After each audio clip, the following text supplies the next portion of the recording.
আসসালামু আলাইকুম my lovely viewers, কেমন আছেন সবাই? আমি নাবিলা, আমার চ্যানেল নাবিলাস ব্লগস থেকে আপনাদের সবাইকে জানাচ্ছি ওয়েলকাম। আজকে খুবই মজার একটা রেসিপি নিয়ে সবার সামনে হাজির হলাম। আমরা যে চিপস খাই না, ডোরিটোস, নাচোস, নামগুলো একটু মজার, বাট চিপসগুলো কিন্তু অনেক মজার হয়, তাই না? আজকে আমি সেই চিপসের রেসিপিটি আপনাদেরকে দেখাবো। ঘরে থাকা খুবই সামান্য উপকরণ দিয়ে জাস্ট ডাল আর আটা ময়দা যাই থাকুক না কেন, সেটা দিয়ে কিন্তু আপনি খুব সহজে এটা বানিয়ে ফেলতে পারবেন। সকালে কিংবা বিকেলে চায়ের সাথে কিন্তু এটা যদি আপনি খান, একদমই কি বলবো, জমে যাবে। আর শুরুতেই সবাইকে একটা রিকোয়েস্ট করে নিচ্ছি, যারা আমার চ্যানেলে নতুন আছেন তারা প্লিজ আমার চ্যানেলটাকে সাবস্ক্রাইব করে আমার বন্ধু হয়ে পাশে থাকবেন। আর আমাকে কিন্তু ফেসবুক পেজেও ফলো করতে পারেন, আমি ডেসক্রিপশনে লিঙ্কটা দিয়ে দিব। আশা করি সবাই আমাকে ফেসবুকেও ফলো করবেন। সো কথা না বেরিয়ে চলেন এখন শুরু করে দিই। সো আমাদের এই চিপসটা বানাতে যা যা লাগবে, আমি এইখানে ডাল নিয়েছি। ডালটাকে আমি 5 থেকে 6 ঘন্টা ভিজিয়ে রেখেছিলাম। আপনি কিন্তু এখানে মুগ ডালটাও নিতে পারেন, মুগ ডাল নিলে আরও বেশি ভালো লাগবে। বাট আমার বাসায় মুগ ডালটা ছিল না, তাই আমি এই ডালটা দিয়েই বানাবো চিপসটা। অবশ্যই 4-5 ঘন্টা ভিজিয়ে রাখার চেষ্টা করবেন, এতে হবে কি ডালটা ফুলে ডাবল হয়ে যাবে আর অনেকটা নরম হয়ে যাবে। যখন আপনি ডালটা পরে ব্লেন্ড অথবা বাটবেন, আপনার জন্য কিন্তু অনেক সহজ হবে। সো আমি ডালটাকে ভালো মতো ব্লেন্ড করে নিয়েছি, এই যে দেখতেই পাচ্ছেন। কোনো রকম কিন্তু দানাদার টাইপের থাকা যাবে না, একদম সুন্দর করে ব্লেন্ড করে নেবেন। অথবা আপনি যদি পাটায় বেটে নিতে চান তাও নিতে পারেন, বাট পানি ছাড়া কিন্তু চেষ্টা করবেন পানি ছাড়া ব্লেন্ড করে নিতে অথবা বেটে নিতে। এখন এইখানে আমি দিয়ে দিব 1 কাপ পরিমাণ ময়দা, আপনি চাইলে এখানে আটাও দিতে পারেন। এখন এখানে দিয়ে দিলাম 1 চা চামচের মতো চাট মশলা।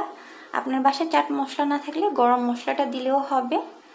তারপর দিয়ে দিব এখানে 1/2 চা চামচের মতো ধনিয়া গুঁড়া, 1/2 চা চামচের মতো জিরা, জিরাটা কিন্তু কাঁচা জিরা, এটা কিন্তু ভাজা জিরা না। তারপর 1/4 চা চামচের মতো কালো জিরা, কালো জিরাটা দিলে আসলে ভালো লাগে, একটু স্মেলটা ভালো আসে। আর এখানে আমি 1 চা চামচের মতো শুকনো মরিচের গুঁড়া দিয়ে দিচ্ছি। শুকনো মরিচটা হালকা ভেজে আমি এটা গুঁড়া করে নিয়েছিলাম। আপনি যতটুকু ঝাল খেতে পছন্দ করেন ততটুকু দিবেন। আর এখানে পরিমাণ মতো লবণ দিবেন, লবণটা কিন্তু অবশ্যই দেখে দিবেন। আর এখানে আমি বড় 1 চামচের মতো এখানে রান্নার সয়াবিন তেল দিয়ে দিলাম। এখন এই সবগুলো উপকরণকে ভালো মতো মাখিয়ে নিতে হবে। আর আরেকটা কথা, আমি কিন্তু এইখানে 1/2 কাপের থেকে একটু কম ডাল নিয়েছিলাম। ডালটাকে ভিজিয়ে রাখার কারণে কিন্তু ডালটা ফুলে ডাবল হয়ে গিয়েছিল। 1/2 কাপই ধরতে পারেন, 1/2 কাপ ডাল নিয়েছিলাম আর 1 কাপ পরিমাণ ময়দা নিয়েছি। আর এখানে কিন্তু আমাদের কোনো রকম পানি দেওয়া লাগবে না, এটা কিন্তু এমনিতেই আমাদেরকে সুন্দর করে মাখিয়ে নিতে হবে। পানি দিলে জিনিসটা নরম হয়ে যাবে। আমরা যেমন সিঙ্গারা বানাই না, তখন কিন্তু সিঙ্গারা রুটিটা কিন্তু অনেকটা শক্ত করে বানাই, এটাও ঠিক ওই রকমই একটা ব্যাটার হবে। আর আমি হলুদ দিতে ভুলে গিয়েছিলাম, সো আমি এখানে সামান্য পরিমাণ একটু হলুদ দিয়ে দিলাম, এতে কালারটাও সুন্দর আসবে। এখন এটাকে আমরা খুব ভালো মতো মাখিয়ে নিব। সো এই যে আমার মাখানো শেষ, আর আপনারা দেখতেই পাচ্ছেন এটা কিন্তু অনেকটা টাইট ফিট একটা ডো হয়েছে। আমার হাতের মধ্যে কিন্তু লেগে আসছে না। আমাদের ডোটা কিন্তু এইরকমই হওয়া লাগবে, এটা কিন্তু নরম হলে হবে না। সুন্দর টাইট ফিট একটা ডো এভাবে বানিয়ে নেবেন। এখন এটাকে আমাদের রেস্টে রেখে দিতে হবে আধা ঘন্টার জন্যে। আপনি চাইলে 15-20 মিনিটও কিন্তু এটা রেস্টে রেখে দিতে পারেন। সো আধা ঘন্টা পর আমরা এখন ফিরে আসছি। আধা ঘন্টা হয়ে গিয়েছে, এখন আমরা এটাকে চিপসগুলো বানিয়ে নেব। ফার্স্টে আমি এখানে একটু লম্বা করে এটা লেচি কেটে নেব ছোট ছোট করে। এটা কিন্তু আমাদের এখন আর মথার কোনো দরকার নেই, কারণ আমরা প্রথমেই এটাকে ভালো মতো মথে রেখে দিয়েছিলাম। এখন জাস্ট এটাকে আমরা ছোট ছোট রুটি বানিয়ে চিপস বানিয়ে নেব। আর এই যে দেখতেই পাচ্ছেন আমি এরকম ছোট ছোট করে লেচি কেটে নিয়েছি। এখন যেটা করতে হবে, আমাদের একটা পাতলা রুটি করে নিতে হবে, একদম পাতলা, যতটুকু আপনি পাতলা করে নিতে পারেন। এখানে আমি একটু তেল দিয়ে দিচ্ছি, এভাবে একটু তেল দিয়ে দিবেন, তাতে হবে কি লেগে যাবে না। বাট এখানে কিন্তু কোনোভাবেই আটা দিতে পারবেন না উপর দিয়ে ছিটিয়ে। আটার বদলে এইভাবে যদি লেগে যায় তাহলে একটু তেল দিয়ে দিবেন, তাহলে কিন্তু আর নিচ থেকে লেগে যাবে না, এটা কিন্তু খুব ইজিলি উঠে যাবে। সো এটাকে এখন আমরা একদম পাতলা মতো রুটি বানিয়ে নেব, তারপর এটাকে আমরা কেটে নেব। চিপসের সাইজগুলো যেমন হয় ঠিক তেমন সাইজ করে কিন্তু আমাদের কাটতে হবে।